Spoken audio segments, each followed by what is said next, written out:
Hey everyone, today is a huge patch for League, and some of it is different from what we covered before. There are actually over 30 champions being changed today, and I think that's going to get a little bit confusing, so I've changed them into every role, and I'll add timestamps in the description to make it a little bit easier to follow. Might sound a bit weird, but maybe this is a patch you want to watch most of it, just so that, it doesn't surprise you when Renekton instantly nukes your shield and destroys it. By the way, there will be a TFT, so Teamfight Tactics patch video like this coming out later today. TFT is not going to replace any current League content, but there will be a few a week basically. We mentioned Renekton, so we're going to start with the top lane today, and we'll start with him. Basically, your empowered W now breaks shields on the target before it deals the damage and stuns them. This is also a mechanic that has been added to Blitzcrank as well that we'll get to later into the video, but it's one of the shield counter mechanics that we actually have introduced that Riot have been wanting to do for a while. Renekton's already a massive lane bully. If you have a shield now, you're pretty screwed, and it will massively help you get into a carry backline later in teamfights. Another new mechanic that we have as well is for Kled. His Q pull now applies 60% healing reduction for 5 seconds. This is very similar to Katarina that we'll get into later into the video. Obviously, hers is AoE, and this is single target, but it kind of replaces the need for an Executioner's Calling, and it's very good against any champion's top lane that want to heal a lot. Stuff like Aatrox, for example, if Riven is going to rush a Death Dance,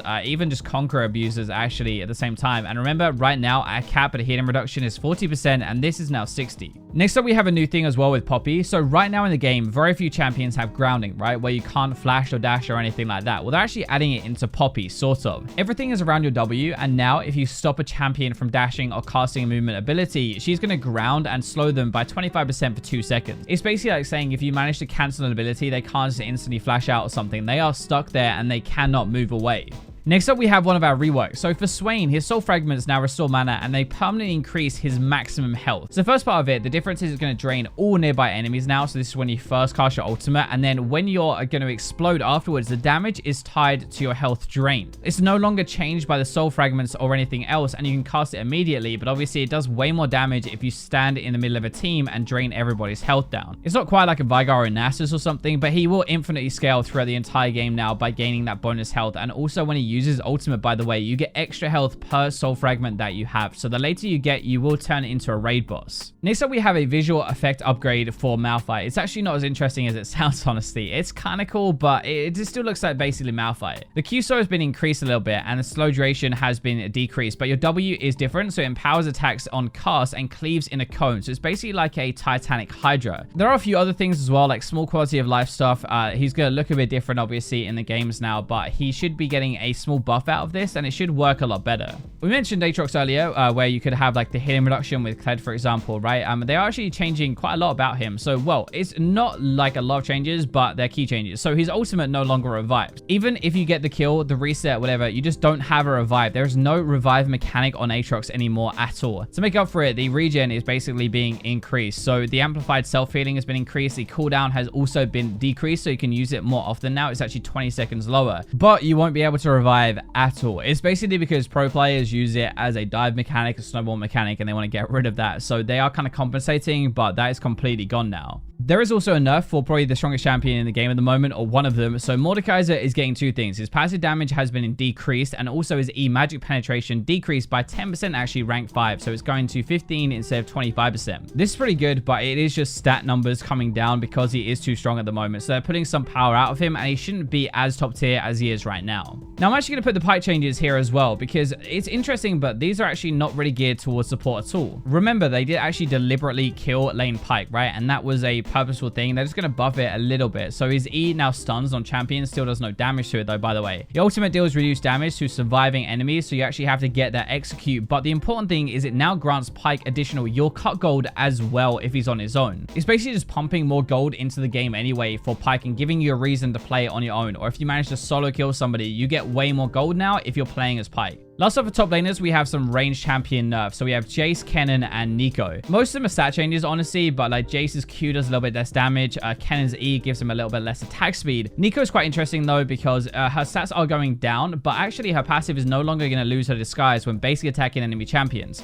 So let's move into our bot lane. And the first one, the only AD carry actually, which is kind of surprising, is to Jhin. So his W cooldown decreased and root duration increased. You don't just pick him for the damage anyway, right? You pick him because other AD carries cannot have the same setup and like fight initiation that Jhin can. There are actually loads of support changes, and this is a massive patch for the bot lane in general. Even as an AD carry player, you probably want to watch this because it is going to make a difference. So Blitzcrank, his ultimate now destroys shields on enemies, but before dealing damage and silencing them. So basically, if a Janna, for example, has a big shield on somebody, it will remove the shield, then it will do the damage, and then it will silence them as well. It's going to make Blitzcrank pretty good. I think a good counter to a lot of Ardent supports that basically just disengage against him, survive the initial onslaught, and then turn it around. Moving on to our next one, we're going to stick Galio within our supports, even though I don't know if he's technically supposed to be or not. But the biggest thing here is that his shield, his W, you cannot flash while channeling Shield of Duran anymore. You also as well can interrupt it by usual crowd control effects. So it interrupts the channel. You're not slowed as much anymore. It will still go off, like it will still go off the taunt, but you can't just like go through crowd control anymore. There are lots of other things as well, like your passive cooldown reduction have been removed. Basically, your wave clear should be worse from range, but your mana problem should go away a little bit, so you can spam a little bit more. They just don't do as much damage. One of the bigger nerfs though is definitely to Lux, because Lux is insanely strong at the moment anyway. So a Q cooldown has been increased early and decreased late game, but increased for the lane phase. With your shield, the double that you would get on the return of the shield, that's been removed completely. The shield ratio has been increased, the AP ratio is a bit better, and the duration have been decreased as well. The mechanic on your ultimate to reset it, that's been completely removed as well. The cooldown has been decreased late game, but the ratio has also been increased. They're sort of buffing mid lane Lux. Well, they're saying once you have some AP, you're going to be doing more damage. So it is kind of a buff like mid to late game for sure, but her lane phase is going to be much weaker now, mainly targeting how good she is as a support anyway, but you're still able to use Aftershock, I think, and probably still make it work. One of the other big nerfs that we actually do have as well is to Yuumi. So a passive shield has been decreased and the mana restore on that has been completely removed. So basically the big part about this is it doesn't restore mana anymore at all, and the shield is going to be lower in the lane phase on your passive. That is when you pop off somebody and you auto attack them, by the way, and then also her Q is going to be dealing less, but it's also going to be costing more, and you're not going to be having as much mana because of the passive change. So a lane phase should be much less oppressive now, and you should be able to get through and abuse her or her AD carry a lot easier.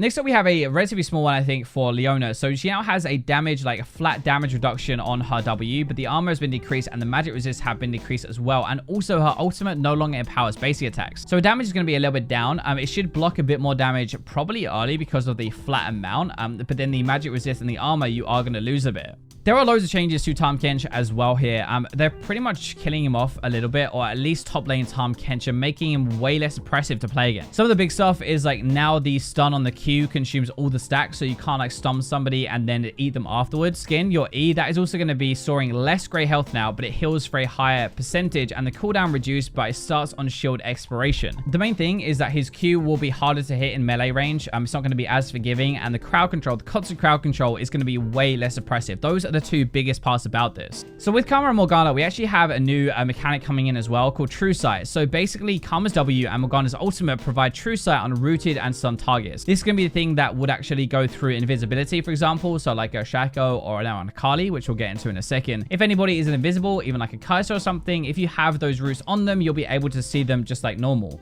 So let's jump into our mid lane now. And honestly, we're going to start with probably the biggest one, which is now to Akali. So basically what I call true stealth, which means the obscurity where you just couldn't see her at all, only an outline, that is completely gone now and changed to invisibility. There are lots of other parts of this, like the energy restore is actually going to be better. The cooldown, it should be better as well slightly, but you can't extend it anymore. Your QAP ratio has been increased. Your E damage has been increased, and your R cooldown has also actually been increased by 20 seconds to start with and 30 at rank 3. A lot of this is surrounding like her safety aspect. So her damage is actually going to be the same as you jump in, and maybe actually even a little bit better, but you're going to have high cooldowns and not going to be as safe when you do dive in. It's going to be easier to counter your W, sort of like if you step on a Kate trap or something like that. You won't be as safe. It's not going to last as long, and your ultimate, if you use it to escape, you won't get that back as quickly.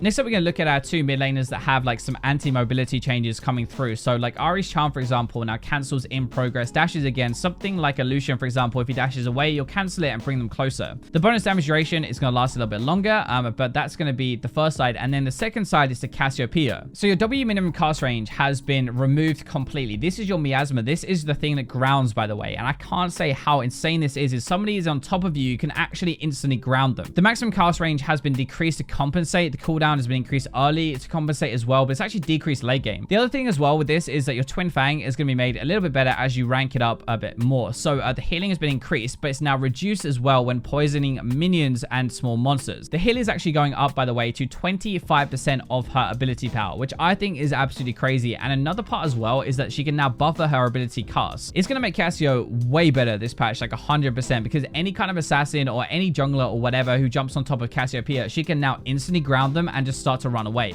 One that I don't think is going to be much better in 9.14, maybe, but probably not, it's going to be Sylas. There are a bunch of different parts of Sylas here, but the damage reduction on minions on his passive has been decreased to 50%. Your Q is going to deal a little bit more damage now, actually, as well. I think this is kind of compensation, though, because his E and his ultimate are going to be way worse, in my opinion. So, first of all, the shield on that is back on the first cast, but it's only a magic shield now. The ultimate as well, the biggest thing is a lower range. The ultimate hold duration has been decreased to 90 seconds from 120, but the cooldown has been increased massively at rank 3. It used to go down to 15 seconds, is now down to 60 seconds rank 3. So basically you can only use like one ult per fight. It doesn't matter how far you rank up. This, I think, really changes how you play Sylas. It's probably more aimed at pro play more than anything else, but once you get to late game, Sylas is going to be a lot weaker, in my opinion at least. Quick stop back to one of our anti-healing champions as well. So Katarina's ultimate already applies healing reduction, right? But the healing reduction has been increased to 60%. As we said before, like right now you can only get to 40%. So this is better than having like a Morellonomicon, for example. And so we have a real good place for Katarina now as a counter to healing champion. And next two are actually a little bit smaller as well. So for example, Fizz, you know what we talked about with Leona, where you have the flat damage reduction now as well. Fizz is getting that on his passive. Before it was actually just against basic attacks. So now it's changed to all sources and with spells as well. And it should be a lot better. LeBlanc is also getting the True Sight thing added onto her chain, so it now provides True Sight on rooted targets. Same thing as Karma and Morgana as well, so when she roots somebody, she will be able to follow up properly, and even if they stealth after the root like it's going to land or something, you'll still be able to see them and combo them properly.